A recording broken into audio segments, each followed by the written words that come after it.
Hi at welcome muli dito sa ating channel. Eto na mga tol, One Piece Chapter 1125 spoiler. Grabe nga yung mga pangyayari sa chapter na to. Hindi natin akalaing mangyayari. Namatay nga ang isa sa mga Gorosei. Hindi talaga maiisahan ng world government si Dr. Vegapunk habang may matinding banta naman si Monkey D. Dragon. Kaya yun, syempre bago natin simulan, huwag kalimutan mag-subscribe at ilike ang video ito bilang suporta sa ating channel. So One Piece Chapter 1125 at ang title nga nito How to Define Death. At hindi pa nga ako sigurado kung patungkol ba ang title na to sa naging kamatayan ng isa sa mga Gorosei. Dahil maaaring patungkol nga rin ito sa mga Vegapunk na malalaman nga natin later on. Anyway, nagsimula nga ang chapter kay Saturn at sa mga Vice Admiral. Humihingi nga raw ng paumanhin ng mga Vice Admiral at nagsuggest na sundan nila ang mga Straw Hat papuntang Elbap. Pero nagdecline nga si Saturn at sinabing nakuha naman daw nila yung gusto nila. Ang major failure nga lang yung naging broadcast ni Dr. Vegapunk. At kung iisipin nga, siguradong hindi na sila aabot dahil sa siguradong napakalayo na nga ng mga Straw Hat. At magdadalawang isip din syempre ang world government na atakihin nga ang Elbap, ang bansa ng mga giant. Bukod nga dun,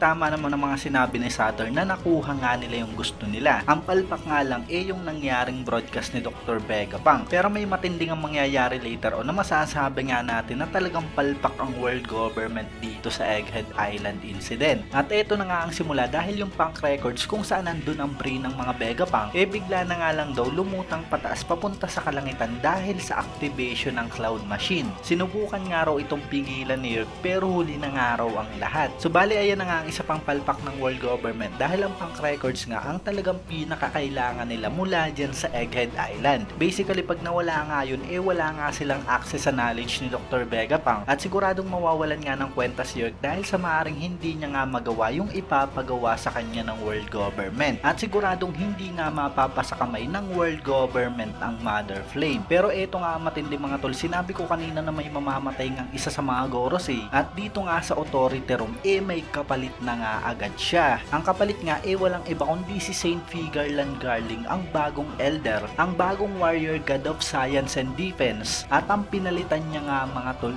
walang iba kundi si Saturn. At mula nga dyan ipinakita nga sa atin kung ano ang nangyari kay Saint J. Garcia. Bigla na nga lang daw may mga itim na apoy na lumabas sa katawan ng Gorosei habang talagang nagmamakaawa nga raw ito kay Im-sama. Pero hindi na nga nagdalawang isip pa si Imu. Suddenly bigla na nga lang mas tumanda pa ang katawan ni Saturn at biglang sumabog nga raw ito. At tanging kalansay nga lang daw ang natira sa katawan niya. So ayun, grabe ang nangyaring to mga tol kay Saturn. Isa nga siyang Gorosei highest world authority pero sa isang iglap dahil sa kapalpakan niya sa Egghead Island talagang hindi na nga naawa pa sa kanya si Imu. At talagang isa nga ito sa mga patunay na talagang konektado ang mga Gorosei kay Im-sama. Wala nga silang ibang magagawa kundi ang sumunod sa utos at ang isang napakatinding failure na katulad na nangyari sa Egghead Island magiging kapalit ng buhay nila. At grabe dahil sa talagang hindi nga natin inaasahang mangyayari ito. Pero anyway, ayun, congrats nga kay Saint Figarland Garling dahil siya nga ang pumalit kay Saturn. Siya nga ang bagong elder na magiging isa sa mga puppet ngayon ni Im-sama. Ito pa nga ang isang matinding pasabog mga tol at isa pang ang palpak ng world government. Dahil yung lumulutang araw na Punk Records kung saan andun ang brain ng mga Vegapunk, may bigla na nga lang daw ipinakitang isang bagong Vegapunk. Kung saan ang bagong Vegapunk araw na yan binubuo ni Edison, Shaka, Pythagoras at Atlas. At ngayon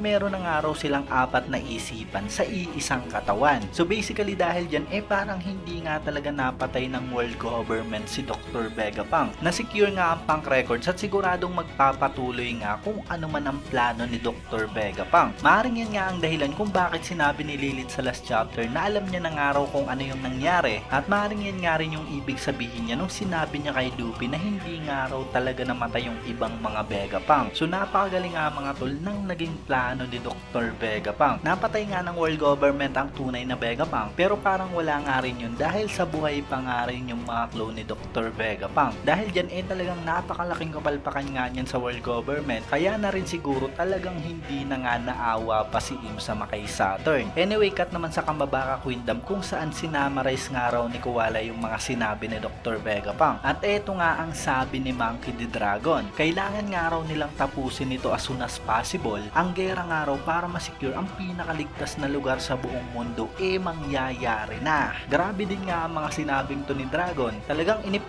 na nga tayo kung kailan ba natin siya makakikita sa action. Pero eto na nga at mukhang talagang malapit na nga nating makita yon. Basically, final war nga ang sinasabing to ni Dragon. Siguradong lahat nga ng mga major character sa kwento talagang involved doon at talagang napakalapit na nga nating matunghayan ito. So ayun mga tol, let me know sa comment section below kung ano ba ang reaction nyo sa spoiler na to. Bali wala tayong break next week kaya isang linggo lamang yung hihintayin natin para sa kasunod na chapter. Syempre kung nagustuhan mo nga ang video to, huwag mo sana kalimutan mag-iwan ng like dahil napakalaking tulong na yan para sa ating channel. Maraming salamat sa inyong panunod at mag-iingat kayo palagi.